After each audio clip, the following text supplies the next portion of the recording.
So there's some professional bass anglers saying they want a union. Really?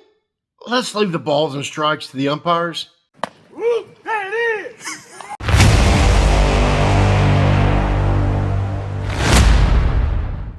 Within the last few weeks over at Bass, there's been a handful of anglers who have talked about wanting to form a union. Right now, it's just a group that's forming to try to get a consensus on talking points and kind of appoint a couple of anglers to represent their interests with management and the powers that be. However, if they want to go down the road of forming an actual union like some of them are claiming, there's some stuff we got to talk about. Now, the most recent things to ruffle feathers over at Bass is first that payout schedule from the end of pay to play. And don't get me wrong, it's ugly. Like not enough beer in the bar to grow goggles good enough to throw a hump in it kind of ugly. The other is what they're calling First Amendment issues, but I think we all know the anglers that applies to. What a lot of people don't understand about the First Amendment is that the courts have ruled there are provisions for time, place, and manner. Just like you can't yell fire in a crowded theater, you also can't go around slandering people, bullying them, and talking trash about the company without fear of reprisal, especially if language is written into your participation or employment agreement that says such and you've signed the dotted line. I mean, let's face it, Karen and Kevin, you've got things pretty freaking easy. If you were just to shut your pie hole now and then and grow the F up, you wouldn't be in this situation. The other misconception out there revolves around the apparent end of pay to play. I say apparent because who the hell knows what happens tomorrow.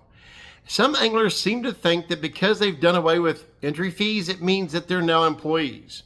No, there's no paycheck here. You're not getting paid $45,000 per year to fish with Bass. All Bass is doing is giving you a discount on what you pay them. They're essentially giving you $45,000 worth of credit to come play at their poker table at their invitation.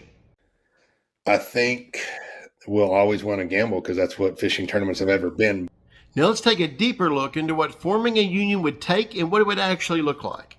First, as independent contractors, which is exactly what bass anglers are, they would have to form kind of an advisory board / committee.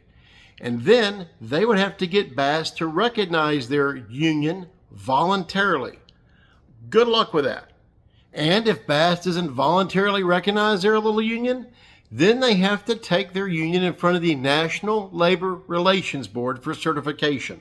And I think that's where we hit yet another wall. While it's true that recent changes in labor law makes it a little easier for gig workers or independent contractors to become unionized, it's still extremely difficult and in no way a given. Then there's the old adage of be careful for what you wish for.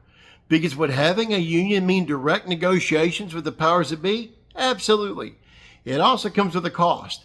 A whole bunch more rules that you can get fined for breaking, not only by your tournament organization, but by your own union. For one example, let's take just a handful of management and anglers who don't like talking to the media.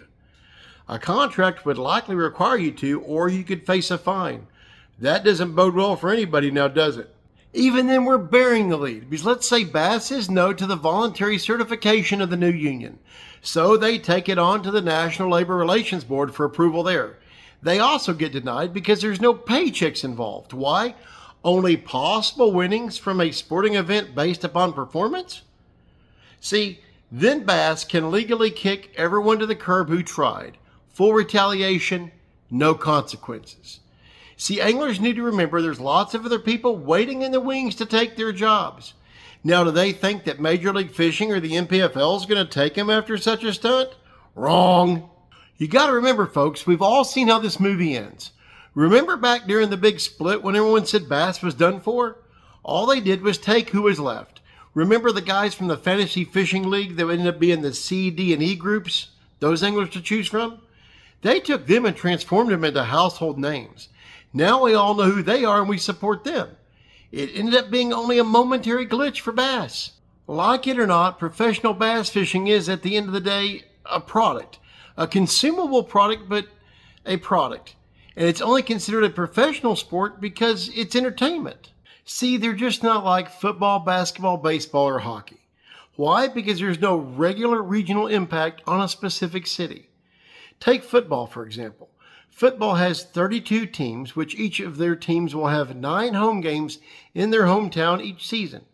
Meanwhile, the Bassmaster Elite Series only has 9 regular season tournaments on their entire schedule, plus the Classic. So it just doesn't add up the same. There's no 40,000 seat stadiums, team rivalries, and big time merchandise. They're essentially pop-up sporting events. Now, is professional bass fishing a real professional sport? Absolutely. But let's look at things realistically. They're the runt of the litter. Now, when we talk about the other professional sports leagues, the smallest by far is the National Hockey League, which still brings in a whopping $6.4 billion with a B dollars in revenue each year. In contrast to Bassmaster Elite Series, which only brings in, if the numbers are correct, around $20 million. And what I'm about to say is very important. To any professional bass angler who may be watching, you guys got to know we really enjoy and appreciate so much what it is you do for a living. We respect it. Now, we also understand your grievances. The facts are you don't feel like you're getting paid enough, you're not exactly respected, and well, sometimes you're being taken advantage of, and we get that. It's just as important, though, to stay grounded. Why? At the end of the day, to all the fans, you guys are literally living the dream. You're getting to fish for those little green fish for a living. In a world where our whole economy is a giant bubble waiting to burst, the sport of professional bass fishing cannot try to be what a sport many times its size is. That's unsustainable. Trust me, it sucks to be me and for me to feel like I'm the one that has to say all this. And I really hope I didn't lose any good sources or friends by making this video. I just want folks to understand that if you think the conditions you fish under now are bad, I think if you insert a union, it gets 10 times more complicated. There are some older anglers who think a move like this will help preserve their career a little longer. It won't, because competition is still performance-based. Then there's a handful of other anglers who are willing to drive the entire train right off the end of the cliff with everybody aboard, all because they want to start rumors about people and bash the company at every turn. If that's not an entitled, egocentric personality, I don't know what is. This kind of behavior is not the bedrock this sport is founded on, and I promise you it wasn't in the playbook whenever Stan Sloan drove Ray Scott to pick up those very first copies of Bassmaster magazine. Don't get me wrong, do I think anglers need to get together and form a committee so that they can open up lines of communication with management at Bass? Absolutely. But an actual union? I think that has unintended consequences that nobody wants. And now we're at the part of the video where you get to tell me what you think in the comment section below. I appreciate each and every single one of you for watching. Thank you. Please do me a favor. Like, comment, share, subscribe, even think about becoming a member. Don't forget the News Tips email hotline at the bottom of the screen.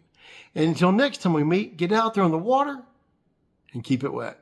Yo, it's a real tackle. Let's get to the facts. I don't sugarcoat nothing. I'm spitting the max. You think I'm holding back? Nah, I better step back. I'm dropping lines like